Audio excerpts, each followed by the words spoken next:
Muy bien, pues vamos a abordar el último tema de los apuntes en concreto, que se llama tema 7, interferencia entre símbolos, ¿vale? Eh, en el tema 5 hemos visto un poco básicamente el transmisor, ¿no? O cómo eran la forma de las señales que el transmisor emitía, ¿no? En el tema 6 hemos visto la recepción, cómo se detectaba una señal, un símbolo, pero solo un símbolo digital, digamos, un único intervalo de símbolos. Si os acordáis, cuando empezamos ese tema, pues dijimos que esa era un poco la premisa, ¿no? Que solo se recibía un símbolo, ¿no? Entonces, en este tema 7 lo que vamos a ver es qué es lo que pasa cuando no es solo un símbolo, sino que es una cadena de símbolos uno detrás de otro, porque como ya adelante pasan fenómenos nuevos, ¿no? Realmente el tema no tiene muchas ideas distintas ni muchos conceptos, sino que son solo unos pocos, pero son importantes y son complicados, ¿de acuerdo? Tiene su complicación porque bueno, pues exige trabajar a la vez en el tiempo y en la frecuencia, o pensar a la vez en el tiempo y la frecuencia, y eso sabemos que cuesta. Y además, bueno, pues como digo, esas pocas ideas tienen muchas consecuencias y además esas consecuencias son muy importantes, son muy fundamentales para los sistemas de comunicación. En particular, por ejemplo, tienen que ver con el ancho de banda que se necesita para una transmisión digital, y eso sin duda es una cosa muy importante porque es un recurso fundamental, ¿no? En concreto, vamos a poder ver en este tema, por fin, vamos a poder calcular la eficiencia espectral, por ejemplo, de las modulaciones, ¿no? Cuánto espectro se necesita para mandar una cierta cadena de bits.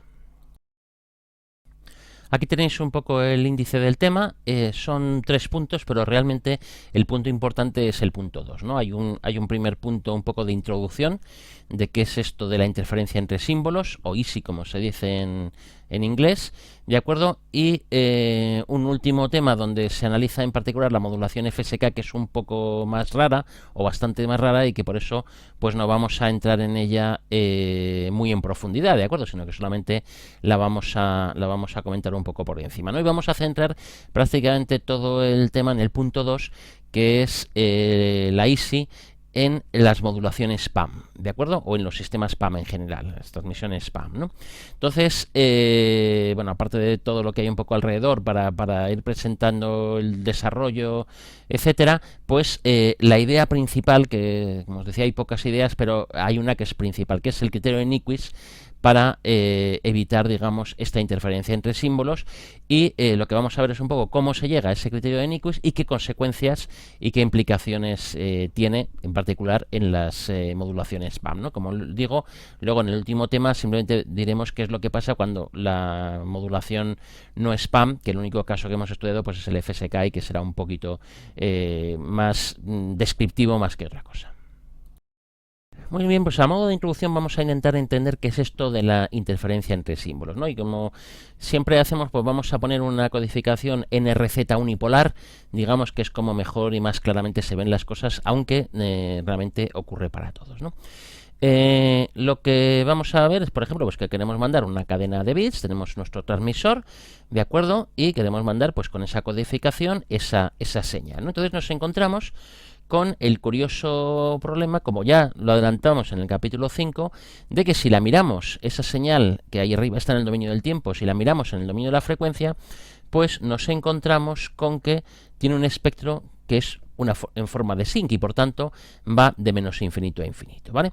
Eso os podéis imaginar que tiene todo tipo de problemas, ¿no? Te hace falta un canal infinito en el que puede haber mucha distorsión, los amplificadores que uses tienen que tener ancho de banda infinito, y tienes que tener una disponibilidad de ancho de banda infinita, cosa que pues normalmente no vas a tener, ¿no?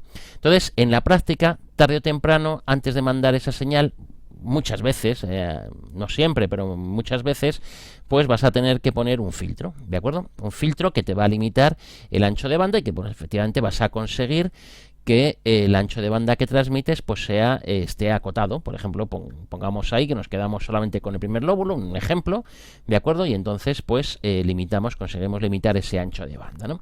Pero ¿qué es lo que ocurre? Pues lo que ocurre es que al poner esa modificación del espectro, eso nos produce también, evidentemente, una modificación en el dominio del tiempo, ¿de acuerdo? Un filtrado en el espectro, pues produce una deformación, digamos, de la señal en el tiempo, ¿no? Esa deformación es la ISI, ¿no? Fijaros que, en el fondo, la ISI podría interpretarse también como una especie de distorsión de la señal, ¿no? ¿Vale? Bueno, para entender un poco las consecuencias que tiene esta interferencia entre símbolos, hay todavía un ejemplo donde todavía se ve más claro, ¿no? Que es usar una codificación NRZ, como digo, unipolar, pero además voy a ponerle otro ejemplo que es todavía más claro, como digo, que es hacer una secuencia donde todos sean ceros, ¿de acuerdo? Y haya un único 1, ¿vale? Desde el punto de vista del espectro sigue siendo igual, ¿de acuerdo? Pero fijaros que ahora pues solamente voy a mandar señal, todo van a ser ceros, excepto en un momento que mande un 1, ¿no? Entonces ahí se va a ver más patente, digamos, cuál es el efecto que tiene, digamos, este filtrado sobre la señal, ¿no? Ahí lo veis, digamos, exactamente lo mismo que antes, pero aplicado a esa forma de señal, ¿de acuerdo? Y lo que vemos es algo que es lo que da nombre a la interferencia entre símbolos, ¿no? Fijaros que, como es una codificación en RZ unipolar, como digo, pues únicamente donde debería haber algo de señal, algo de energía, es donde está el 1, ¿no? Todo lo demás deberían ser ceros y la señal debería ser 0 voltios, ¿no? Entonces vemos que la energía que lleva ese bit 1 se ha salido de su intervalo de símbolo, ¿de acuerdo? La transmisión digital, como sabéis, cada señal tiene que estar perfectamente determinada dentro de su intervalo de símbolo, y lo que vemos es que por efecto de ese filtrado, esa energía que correspondía a la señal 1, pues por así decirlo, se ha desparramado, se ha desbordado de su intervalo de símbolo, metiéndose en los intervalos de los otros símbolos, ¿de acuerdo? Y por tanto, interfiriendo a esas señales que deberían ser exactamente nulas, de exactamente 0, y sin embargo, pues están recibiendo una parte de señal, una parte de interferencia provocada por el 1, ¿de acuerdo? Por eso se llama interferencia entre símbolos, porque lo que está pasando es que la energía del 1 está interfiriendo con la energía de los otros ceros que tiene a su alrededor. Entonces, el efecto que se produce es que los símbolos se mezclan unos con otros y, evidentemente, pues eso degrada las prestaciones, ¿no? Evidentemente, la ISI es algo que hay que intentar evitar, hay que intentar minimizar, y, bueno, pues en este tema vamos a ver precisamente cómo hacerlo, ¿no? Un poco a modo de conclusión de esta primera presentación, se pueden sacar algunas ideas, ¿no? La primera es que esto es un fenómeno que está asociado a la limitación de ancho de banda, ¿de acuerdo? Esto solo ocurre cuando filtramos, si no filtramos no ocurre esto, ¿no? Entonces, a veces hay sistemas donde, por ejemplo, tú tienes una transmisión por cable donde te estás transmitiendo pues unos cuantos kilobits por segundo y resulta que tienes el cable solo para ti, ese cable tiene un ancho de banda muchísimo más grande que el que necesitas, ¿de acuerdo? Tienes disponibilidad de ancho de banda casi infinita, ¿no? Y entonces, pues en ese caso, la interferencia de símbolos prácticamente no se produce, ¿no? Es un efecto despreciable, ¿no? Es verdad que nunca te puedes quedar con un ancho de banda totalmente infinito, ¿no?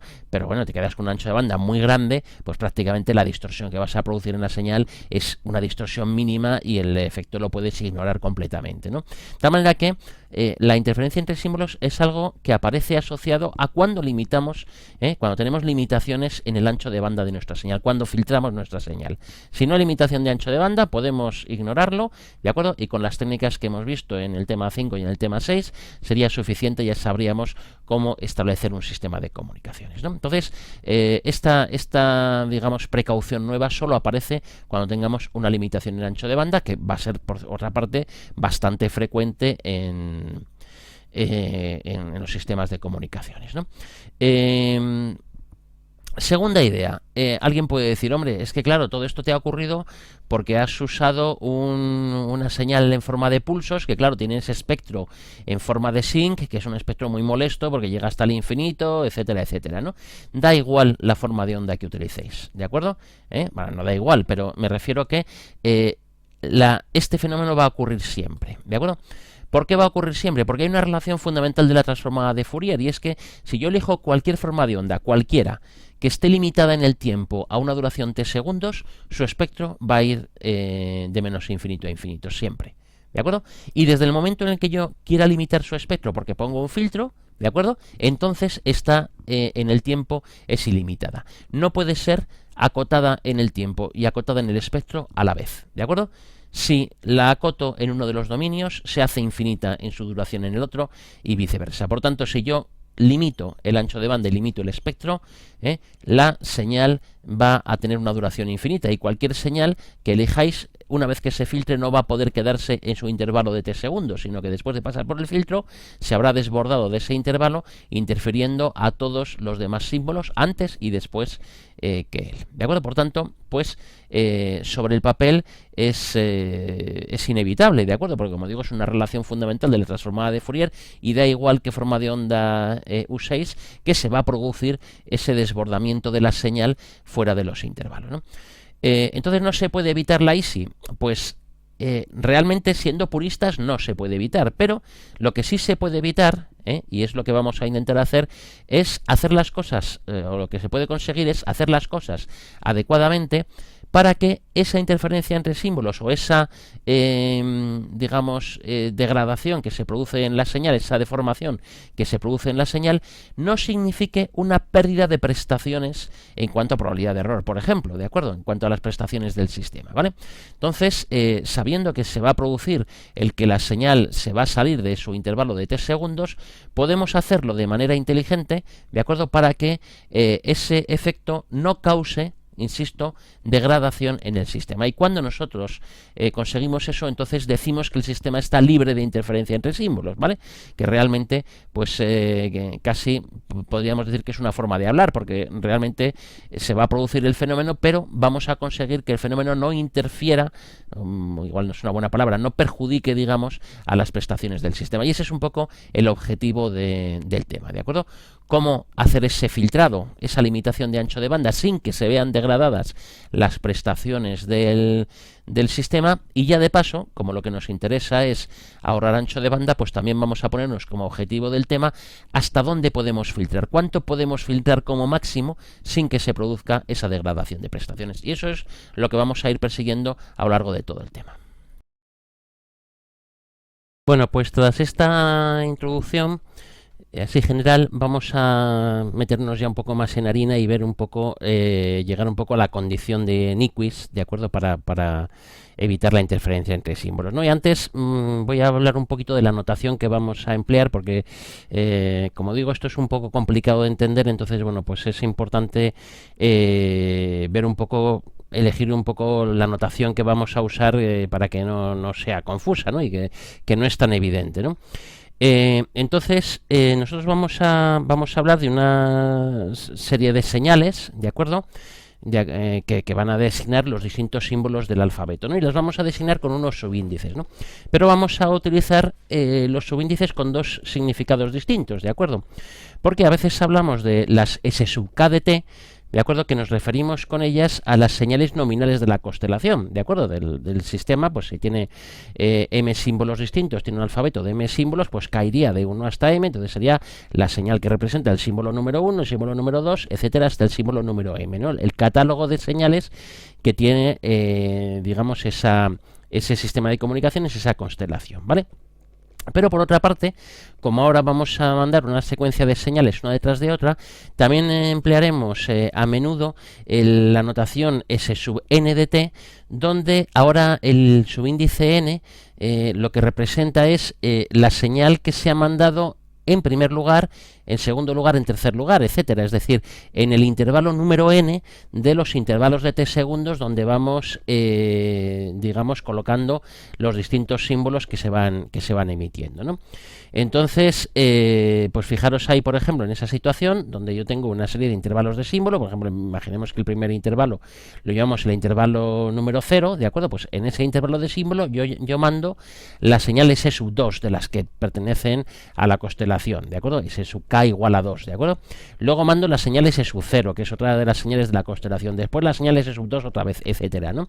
Entonces, si os dais cuenta, pues en cada intervalo tengo un número n y un número k, ¿no? Digamos, el que indica pues el intervalo de símbolo para n igual a 0, pues k vale 2, ¿de acuerdo? Porque será la señal S sub 2 de la constelación, etcétera, ¿no?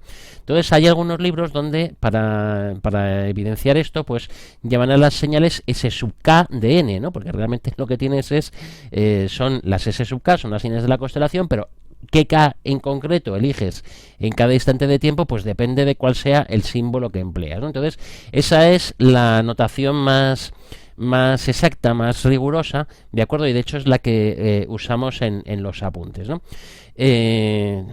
Pero la verdad es que a veces resulta un poco farragoso, ¿no? Porque eso de usar un subíndice que sea a su vez una función de otro índice distinto, pues a veces uno pierde un poco la visión de lo que está haciendo y tal, ¿no? Entonces, para ser un poco más didáctico y para intentar entender un poco mejor las ideas, pues voy a usar una notación simplificada, ¿de acuerdo?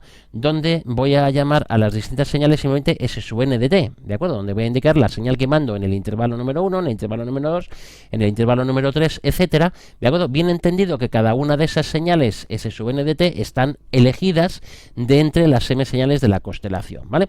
Es una notación pues un poco menos rigurosa, ¿de acuerdo? Pero creo que se entiende mejor, y si asumimos desde el primer momento que todas las S sub n pertenecen al conjunto de señales de la constelación, pues podemos entender más fácilmente, digamos, las ideas, ¿no? Entonces es un poco la notación que voy a usar aquí, ¿no?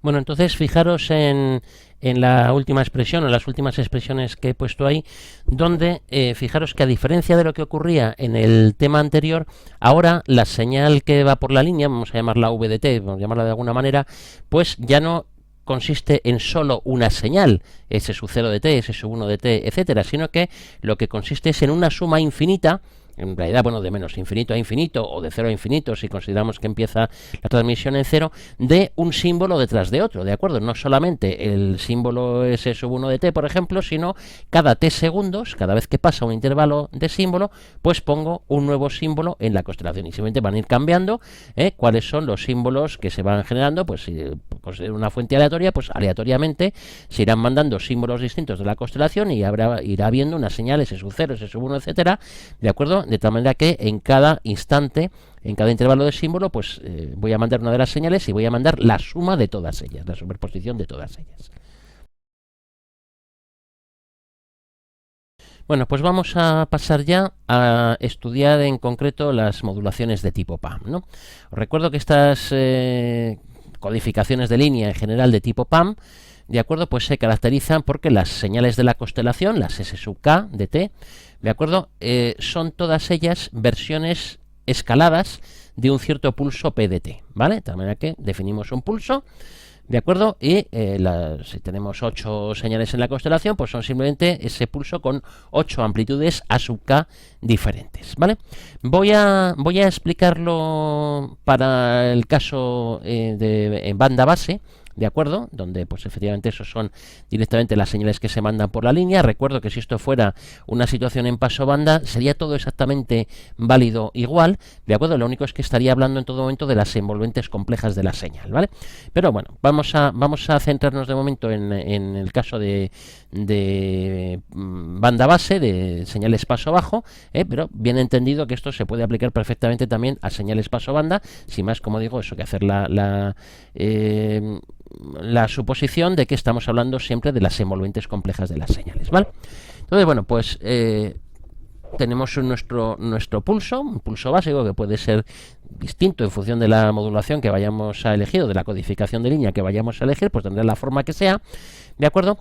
Pero voy a introducir alguna novedad respecto a este pulso, como lo hemos estudiado en particular en el tema 5, ¿no? Cuando hablábamos en el tema 5 de las constelaciones PAM, decíamos que ese pulso tenía que ser un pulso que duraba exactamente t segundos, o como mucho t segundos, ¿de acuerdo? Para que pudiese estar dentro de cada intervalo de símbolo, ¿vale? Bueno, en este estudio que voy a hacer, voy a quitar esa restricción, ¿de acuerdo? Voy a permitir un pulso PDT cualquiera, ¿de acuerdo? De tal manera que se puede perfectamente salir o desbordar de su intervalo de t segundos, ¿de acuerdo? Entonces ese es el primer cambio, ¿no?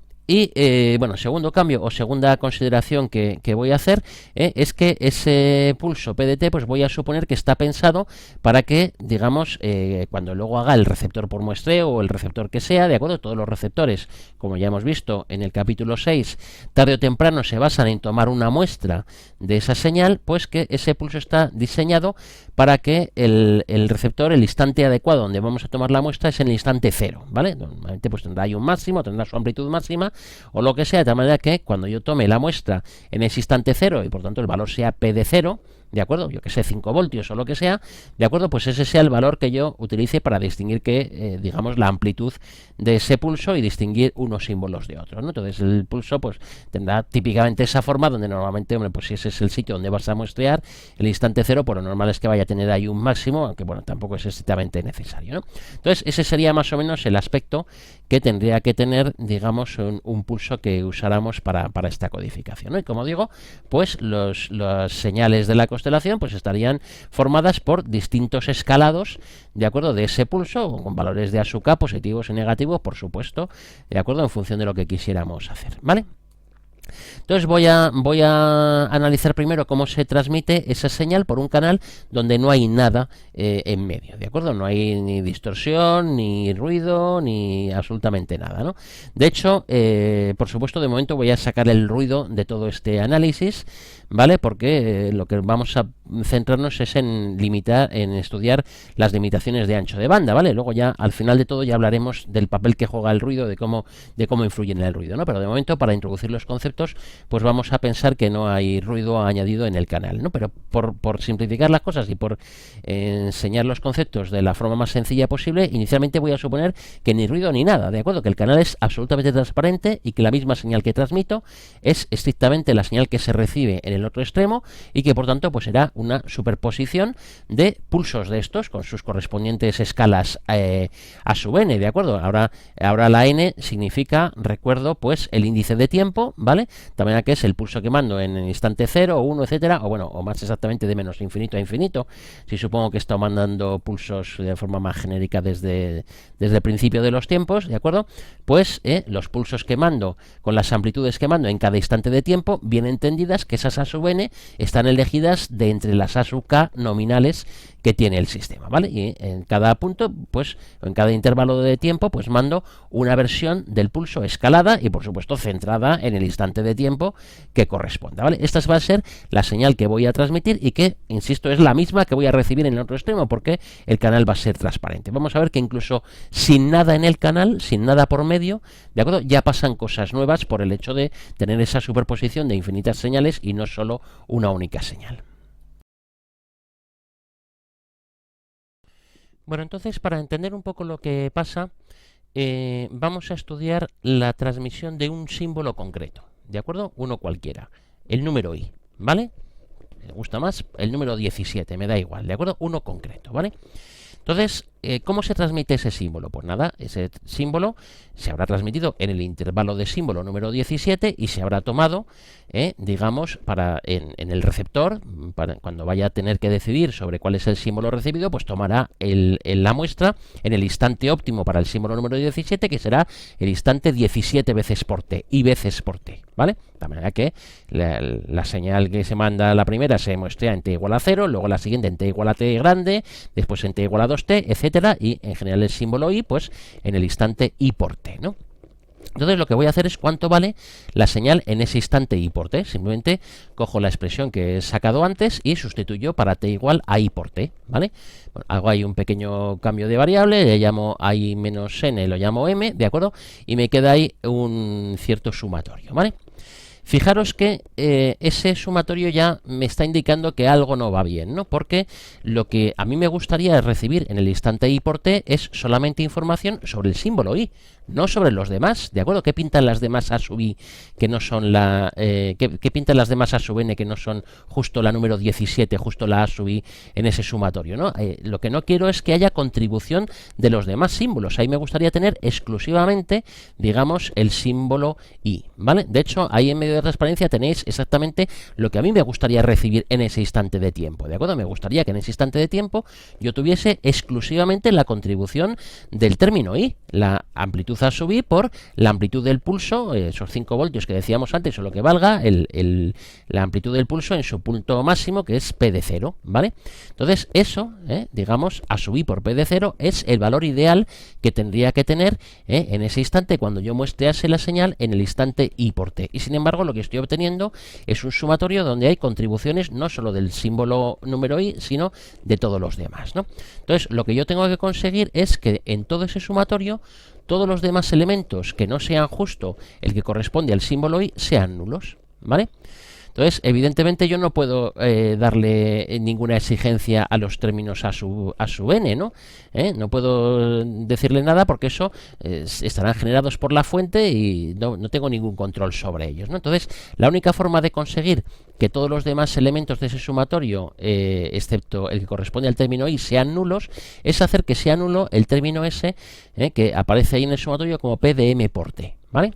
Fijaros que con esa nueva variable m que he introducido, m igual a 0 corresponde justo al símbolo I y todos los demás corresponden a los demás símbolos, los anteriores y los posteriores, ¿de acuerdo? Entonces, la única forma de conseguir que independientemente de la cadena de símbolos que se esté mandando, solo quede el símbolo número I en esa contribución de la señal, es precisamente la condición que veis abajo recuadrada en amarillo, que el pulso P en todos los instantes m por T, que para m distinto de 0, es decir, P de T, P de 2T, P de 3T, P de menos T, P de menos 2T, tenga nulos, ¿de acuerdo? La condición que se suele llamar de nulos equiespaciados, ¿vale? Y por supuesto, en el instante 0 no tiene que ser nulo, porque es justo en el instante donde yo quiero muestrear y donde tiene que tener ese pulso su máximo para que tenga ese símbolo, ¿de acuerdo? Entonces, si yo busco un pulso, elijo un pulso para codificar mis señales que tenga esa condición de nulos equiespaciados, que tenga nulos cada t segundos, pues entonces en el instante de muestreo en particular no habrá contribución de los demás símbolos, ¿de acuerdo? Es decir, aunque el fenómeno se produce y hay una degradación, pero justo en ese instante de muestreo la contribución de los demás símbolos será nula, ¿de acuerdo? Y esa es la famosa condición o el famoso criterio de Nyquist, ¿de acuerdo? Y de ahí sale, y que bueno, lo vamos a ver ahora, lo vamos a poner enseguida de manera un poquito más elegante, pero ahí está la esencia, digamos, del tema en realidad, ¿de acuerdo? En esta condición es donde está la esencia de cómo conseguir evitar la interferencia entre símbolos. Como digo, voy a reformular la condición y ponerla de una manera un poco más estándar o más elegante, si queréis, ¿de acuerdo? Pero antes de hacerlo me gustaría que la visualizáramos, ¿de acuerdo? Que entendiéramos un poco dónde está el truco, ¿no? de esa condición de los nulos equiespaciados, ¿no? Y para ello voy a poner un pequeño ejemplo para que veamos cómo funciona, digamos, la condición, ¿no?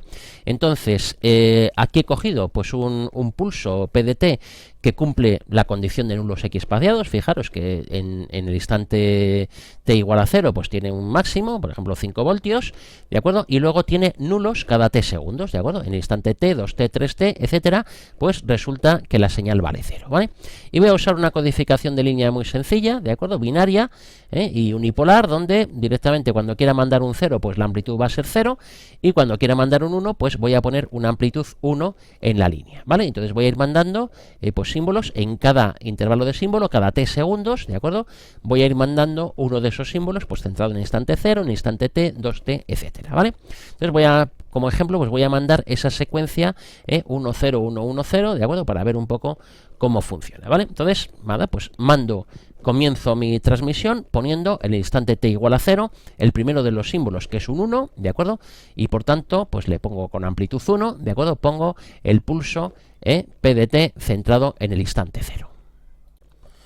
A continuación viene un 0, así que no tengo que mandar nada más porque el 0 tiene amplitud 0, ¿de acuerdo? Y me espero hasta el siguiente intervalo de símbolo, hasta el instante 2t, donde tengo que mandar ahora de nuevo un 1, ¿vale? Pues vuelvo a mandar otra vez mi pulso, una réplica de mi pulso, también con amplitud 1, ¿de acuerdo? O con factor de escala 1, ¿de acuerdo? Amplitud 5 voltios.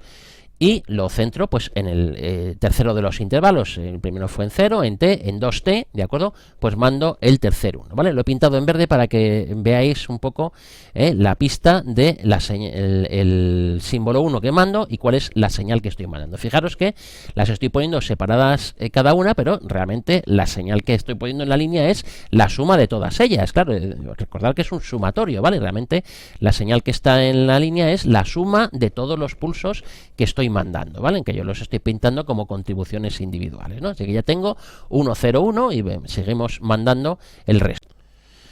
Lo siguiente que viene es otro 1, que lo he pintado en rojo para que lo veáis. Lo siguiente que viene es un 0, etcétera, ¿de acuerdo? Entonces, cada vez que viene un 1, pues pongo un pulso, una réplica del pulso adecuadamente centrada en el punto que corresponda, y cada vez que viene un 0, pues no mando nada, ¿vale? Entonces, vamos a dejarlo ahí, ¿de acuerdo? Esa sería una secuencia, pues 1, 0, 1, 1, 0, y así seguiría indefinidamente, ¿vale? Insisto una vez más que yo la señal que voy a poner físicamente en la línea es la suma de todas esas señales, ¿vale? Fijaros que la he intentado pintar ahí en color gris, con esa línea gris discontinua, ¿de acuerdo? Esa sería la superposición de todas las señales que estoy mandando, ¿vale?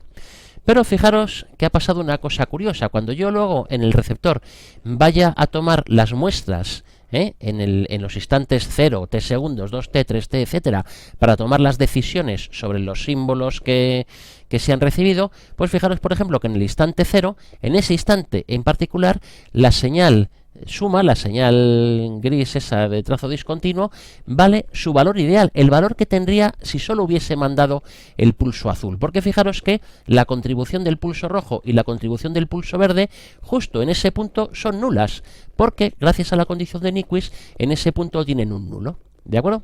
Fijaros, por ejemplo, en el instante t segundos. En el instante t segundos, a pesar de que hay muchas señales por ahí pululando que se superponen, pero justamente en el instante t segundos todas tienen un nulo, y por eso en ese instante t segundos, cuando se vaya a tomar la muestra, vale exactamente 0, que es su valor ideal, porque lo que he mandado en ese instante es un 0, ¿vale?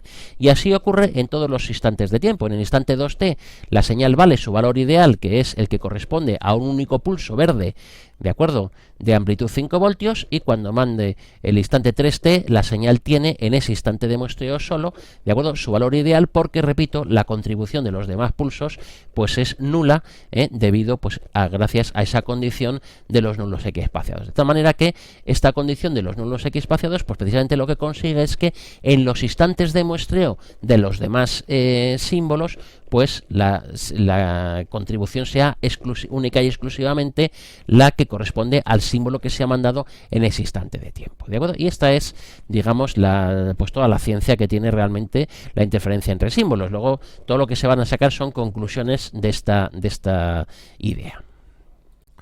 De hecho, vamos a ir extendiendo la idea pues a situaciones más realistas, ¿no? Por ejemplo, una cosa que nos va a pasar en la realidad pues es que el canal no va a ser transparente, lógicamente. Vamos a tener, de momento, filtros, ¿de acuerdo? Vamos a considerar dos cosas, ¿no? Filtros que van a limitar el ancho de banda, por ejemplo, y ruido, ¿no? Entonces, el ruido lo vamos a dejar para el final porque es un poco lo más complicado, ¿de acuerdo? Pero vamos a poner, por ejemplo, un canal donde hay distintos filtros, ¿vale?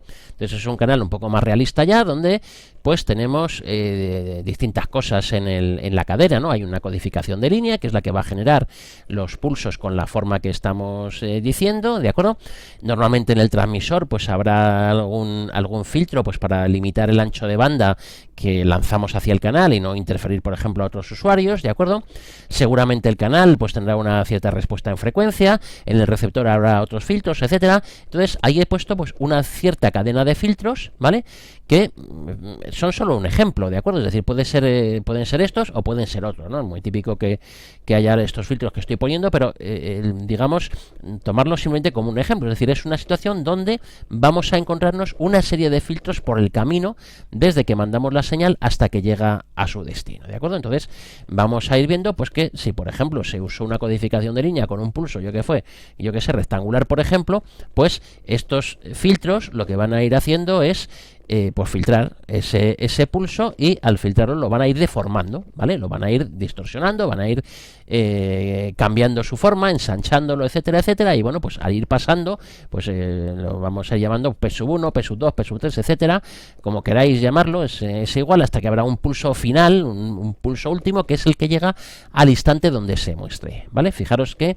independientemente de cómo sea el receptor, si es un receptor por muestreo o un receptor óptimo o lo que sea, ¿de acuerdo? Siempre al final hay un punto donde se toma una muestra, ¿no? Pues entonces, hasta ese punto donde se toma esa muestra, habrá una serie de filtros, ¿de acuerdo? Y habrá un pulso final, que es el que llega a esa posición, ¿de acuerdo? Donde ya estará pues adecuadamente deformado por todos los demás, por todos los filtros que haya atravesado, ¿no? Bueno, ya he dicho que buscaba poner la formulación de Nyquist de una manera un poco más elegante, ¿de acuerdo? Y en la cadena de arriba hay una cosa que es un poco elegante, si queréis, ¿no?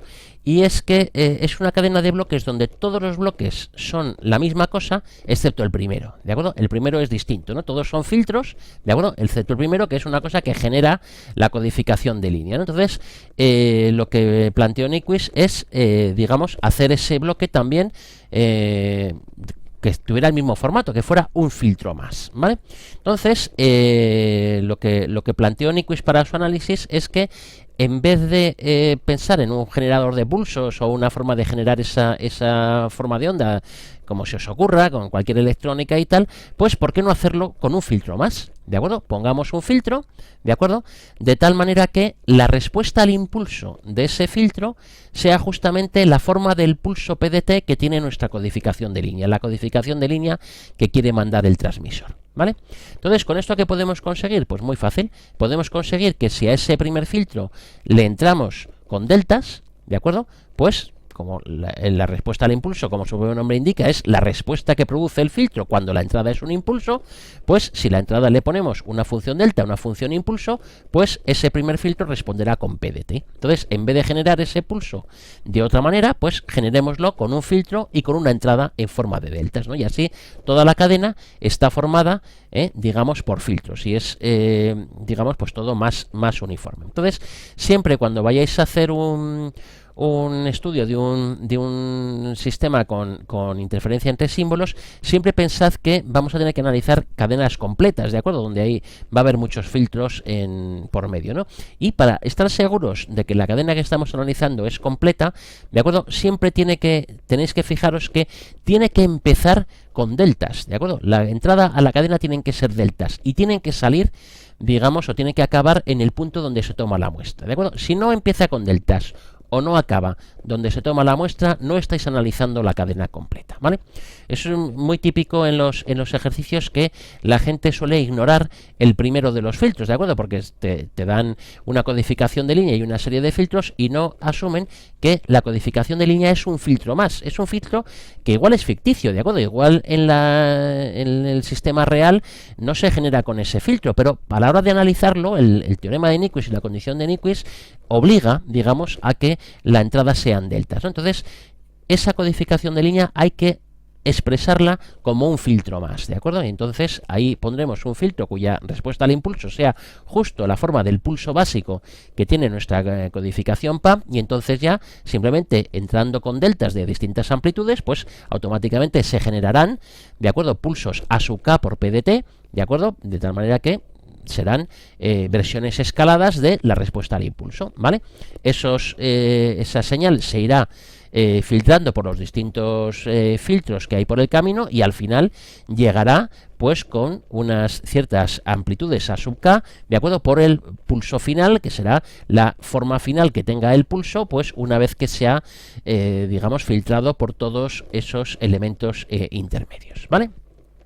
Entonces, bueno, pues aquí se aplica exactamente el mismo criterio de antes. ¿Qué es lo que tiene que pasar para que cuando yo tome una muestra, pues solo haya contribución del símbolo número i? Pues lo mismo que antes, que haya una condición de nulos equiespaciados para que, digamos, las contribuciones de todos los demás símbolos sean nulas en el instante concreto de muestreo, ¿de acuerdo? Entonces, eso ocurre simplemente si le exigimos esa condición de nulos equiespaciados a ese pulso último que aparece ahí, ¿no? Ese pulso final, pulso P sub FDT, pues simplemente la condición que hemos escrito antes la reescribimos para el pulso P sub FDT y ya está, ¿de ¿de acuerdo? Pero un poco más, vayamos un poco más lejos, ¿no? ¿Qué forma tiene ese pulso P sub f de t? Pues fijaros que ese pulso P sub f de t no es nada más que la respuesta global al impulso de todo el sistema, ¿de acuerdo? Porque fijaros que pensar un momento qué pasa si yo pongo una delta, una función delta en la entrada del sistema, ¿no? Bueno, pues si tú pones una función delta, el primer filtro responde generando P de t, ¿de acuerdo? El primero de los pulsos. El segundo filtro lo filtra y genera P sub 2 de t. El tercero P sub 3 de t, etcétera, hasta que el último, la señal de salida es P sub f de t. Por tanto, cuando nosotros ponemos una delta, la salida es P sub f de t y por tanto P sub f de t es la respuesta que da el sistema ante una entrada que es un impulso, es decir, la respuesta al impulso, ¿vale? Por tanto, lo que tenemos que hacer ante un análisis de ver si un sistema tiene interferencia entre símbolos es calcular la respuesta al impulso global del sistema, ¿de acuerdo? Y una vez que tenemos esa respuesta al impulso global del sistema, pues ver si cumple la condición de nulos equiespaciados, lo que tenéis ahí recuadrado abajo, ¿de acuerdo? Como aparece prácticamente en todos los libros como el criterio de Nyquist para que no haya interferencia entre símbolos. Buscar la respuesta al impulso total de toda la cadena. Insisto, que toda la cadena incluye también la codificación de línea, importante, que lo soléis dejar en los exámenes, ¿de acuerdo? La codificación de línea es un filtro más, ¿de acuerdo? Que debe ser parte de esa cadena. Entonces, esa respuesta al impulso global debe cumplir la condición de tener nulos cada t segundos, excepto para el instante t igual a 0. Si cumple esa condición, entonces no habrá interferencia entre símbolos, y si no la cumple, habrá interferencia entre símbolos. Esa es la condición necesaria y suficiente para que no haya interferencia entre símbolos. No hay otra condición, bueno, o hay otra, pero que es equivalente, ¿no? Pero eso es lo que debemos verificar, digamos, en un sistema para ver si hay o no hay interferencia entre símbolos. Hay muchos problemas, muchos ejercicios, precisamente donde se trata de saber si hay interferencia entre símbolos o no en un sistema. Pues esta es la condición que hay que cumplir, que hay que verificar, ¿de acuerdo? Se calcula su respuesta al impulso global, ¿de acuerdo? Y se ve si cumple o no cumple la condición, ¿vale? Fijaros que muchas veces, si es una cadena de filtros, pues muchas veces lo que resulta fácil es primero encontrar la respuesta total en el dominio de la frecuencia, pues haciendo, digamos, la respuesta global en frecuencia, multiplicando las funciones de transferencia en el dominio de la frecuencia, y luego una vez que tienes la respuesta total en el dominio de la frecuencia, pues hacer la transformada inversa de Fourier de esa respuesta total en frecuencia, tendrás la respuesta total al impulso, ¿de acuerdo? Y de esa manera pues tendremos esa h total sobre la que tendremos que ver si cumple o no la condición de nulos equiespaciados, ¿no? E insisto una vez más, fijaros que dentro de esa cadena total de filtros hay uno más que es PDF, que es la transformada de Fourier del pulso básico que tiene nuestra codificación de línea, porque es un filtro más y así debe ser. Bueno, realmente la forma como está formulada ahí la condición de Nyquist, y que es como viene prácticamente en todos los libros, ¿de acuerdo? Es un poco irreal porque fijaros que desprecia o ignora el hecho de que los filtros pueden introducir un retardo en la señal, ¿no? Entonces, de la manera que a lo largo de ese filtrado supone en la formulación de que el instante de muestreo va a seguir siendo, el instante de muestreo óptimo va a seguir siendo en t igual a 0, ¿no? Cuando eso en la realidad pues no es así, ¿no? Si nosotros uno de esos filtros, por ejemplo, pues es un canal de comunicaciones que tiene 600 kilómetros de largo, pues desde que nosotros ponemos la delta hasta que la señal sale con su máximo en el otro extremo, pues seguro que va a haber un retardo, va a haber unos milisegundos, al menos seguro, ¿no? Entonces, lo normal es un poco la situación que tenéis más representada en la figura, ¿no? Entonces, se pone una delta y el instante óptimo de muestreo, pues no es necesariamente en t igual a 0, sino en un instante t sub 0, el que se elige, se elige en el receptor, lo elige la persona que está en el extremo receptor, buscando donde la señal se hace máxima y ahí empieza a muestrear, ¿no? Entonces, realmente una formulación más exacta de la condición de Nyquist pues es la que tenéis ahí un poco más abajo, ¿no? La condición tiene que tener nulos equiespaciados cada t segundos a partir del primer instante donde tomamos la primera muestra, ¿no? Entonces, pero bueno, simplemente por no complicarlo, vamos en lo que sigue a seguir avanzando olvidándonos un poco de momento del retardo, pero bueno, luego quizás un poco más adelante van a aparecer situaciones donde el retardo puede ser importante. Hay que recordar que en la práctica sí que va a haber retardo, ¿vale? Lo que pasa es que de momento lo vamos a ignorar, pues como digo, para no hacer más farragoso un poco la anotación y el desarrollo, ¿no? Pero por lo demás es irrelevante, ¿de acuerdo? Simplemente la condición se debe cumplir a partir del primer instante donde se muestrea el primer símbolo. Cada t segundos debes tener nulos x espaciados de t en t. Bueno, realmente con la condición de Nyquist que hemos visto, pues ya se puede hacer un gran porcentaje de problemas, ¿no? Hay alguna idea más un poco todavía que nos falta, pero como os he dicho, esa es la idea clave, ¿no? Lo que pasa es que aquí voy a dar otra formulación de la condición que no es estrictamente necesaria, podríamos seguir progresando sin ella, pero que puede resultar útil también en la práctica, ¿no? Y que muchas veces al hacer ese planteamiento que os he dicho antes, de que calcúlese toda la cadena de filtros y luego pues hágase la transformada inversa para sacar la respuesta al impulso total, pues hombre, eso de hacer la transformada inversa siempre es incómodo, ¿no? Uno tiene que hacer ahí un cálculo, una integral y a lo mejor una función de transferencia que es más o menos complicada y tal, ¿no? Entonces, a veces pues alguien podría preguntarse si no puedo evitarme ese paso de hacer la transformada inversa. Y la respuesta es que sí, ¿de acuerdo? Se puede hacer, digamos, se pueden resolver estos problemas también directamente en el dominio de la frecuencia, ¿vale? Aquí es muy importante no confundirse nunca los dominios, ¿no? Porque la gente hay que pasar del tiempo a la frecuencia, de la frecuencia al tiempo, y bueno, pues a veces la gente se hace un pequeño lío, ¿no? Entonces, vamos a ver ahora una condición que es equivalente a la condición de Nyquist, pero formulada en el dominio de la frecuencia, ¿no? Nyquist cogió y vio esa condición de nulos x espaciados que debía cumplir la respuesta al impulso, ¿vale? Que la tenéis ahí, y se dio cuenta de que tomando transformadas de Fourier eso era equivalente a una condición idéntica, es totalmente equivalente, pero escrita sobre la respuesta global h total de f, ¿de acuerdo? De tal manera que en una cadena de filtros como la que he comentado antes, insisto una vez más, con su filtro de codificación de línea incluido, ¿de acuerdo? Pues uno puede encontrar la respuesta total en el dominio de la frecuencia, que se hace muy fácil, simplemente multiplicando respuestas en frecuencia de cada contribución individual y simplemente comprobar si se cumple esa condición equivalente, que también es una condición necesaria y suficiente para que no haya interferencia entre símbolos, ¿de acuerdo? La condición de Nyquist reescrita en el dominio de la frecuencia, que es simplemente hacer un sumatorio de esa respuesta total en frecuencia y ver si el resultado es constante, ¿vale? Insisto que es una opción alternativa, ¿no? A veces puede ser más interesante hacerlo en el dominio del tiempo, a veces puede ser más interesante hacerlo en el dominio de la frecuencia, pues típicamente en función de cómo tengamos la información, ¿vale? Voy a hacer un pequeño ejemplo de esa condición en el dominio de la frecuencia porque a veces no es tan fácil de ver, ¿de acuerdo? Y entonces, bueno, pues lo voy a hacer con un ejemplo para que veáis cómo se verifica, ¿no? Lo voy a hacer con un ejemplo de un filtro trapezoidal que tenéis ahí abajo, un filtro que sé que cumple la condición, ¿vale? Un filtro que sé, una respuesta total, mejor dicho, de acuerdo, que sé que cumple la condición, ¿vale? Entonces vamos a ver en qué consiste el comprobar esa condición en el dominio de la frecuencia. Lo que consiste es en coger y poner réplicas de ese filtro, si os dais cuenta, separadas de 1 partido por t en 1 partido por t, es decir, separadas cada velocidad de símbolo, ¿no? Recordáis que la velocidad de símbolo es el inverso del periodo de símbolo, ¿vale? Vamos a ver lo que ocurre. Aquí lo tenéis, ¿vale? Simplemente he cogido el filtro original, ¿de acuerdo? H total de f, y he plantado una réplica de ese filtro, pero desplazada v sub s hercios a la derecha. Y también v sub s hercios hacia la izquierda. Y 2 v sub s a derecha e izquierda y así hasta el infinito, ¿de acuerdo? Y he hecho infinitas réplicas de ese filtro, ¿de acuerdo? Separadas cada v sub s hercios, ¿vale? Y he hecho la suma de todas ellas, ¿vale? Esa suma de todas ellas es lo que ahí está pintado en verde, ¿vale? Dependiendo de cómo sea la forma del filtro, pues esa suma puede salir cualquier cosa, ¿de acuerdo?